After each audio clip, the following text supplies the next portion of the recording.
Thank you very much, Mr. Secretary. You know, of the many Americans who are out there right now getting their taxes ready to file next week, I doubt there are very many that think they will be able to pay a mere nickel on the dollar. But as you know, and as your comments were just referring to, there are many of America's largest corporations that continue lobbying you, the administration, and this Congress to let them pay a nickel on the dollar in taxes on a significant portion of their earnings. I was pleased with your response just now and with President Obama's comments here in the Capitol on March 14th that as to this so-called repatriation, we've looked at the math and it just doesn't work.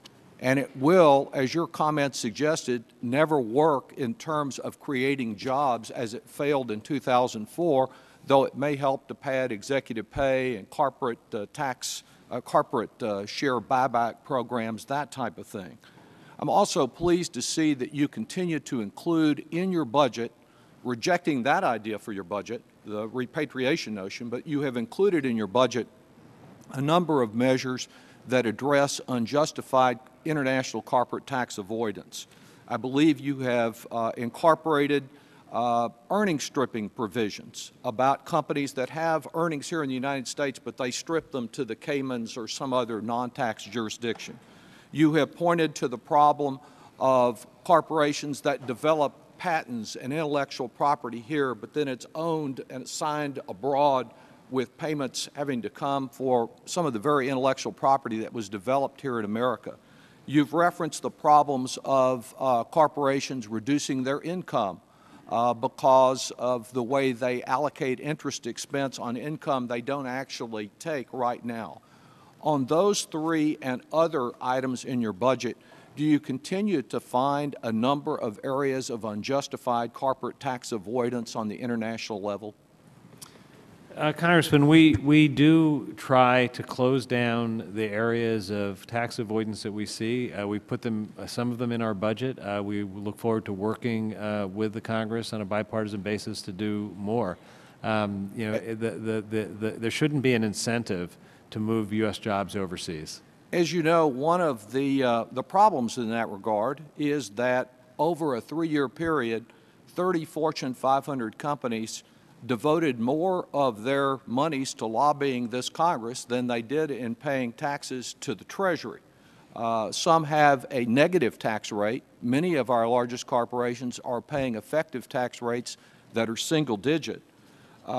You are aware, and I believe the Treasury is involved in the comments recently of the top finance ministers in Germany, in France, and in the United Kingdom, calling for cooperation among the G20 countries to deal with this problem of corporate tax avoidance. We want to be competitive. We want every American company to be competitive, but not just to be competitive in terms of corporate tax avoidance, where we seem to be the world's leader at the moment.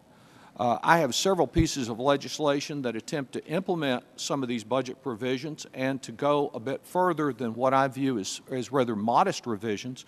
The concern I have, Mr. Secretary, is that while I think some adjustment in the statutory rate is appropriate to reduce it, that you devote every cent of that reform right back to the corporations. We know the history this very year is that in the fiscal cliff negotiations and the law that was finally approved, corporate America didn't contribute a dime. In fact, some corporations got major tax cuts out of the fiscal cliff negotiations. Isn't it reasonable to expect corporate America, having paid such low effective rates, to contribute a little to closing the budget gap and to the cost of our national security? Congressman, our budget and our policy very much states that we think there ought to be a more fair distribution of tax burden. Raising the top rates was a part of that. Having individual tax reform that raises revenue by limiting the value of deductions for high-income individuals is part of it. I think that when you look at the difference between business and corporate tax reform, the beneficiaries of great corporate income and wealth are the same people who are in the very highest tax brackets.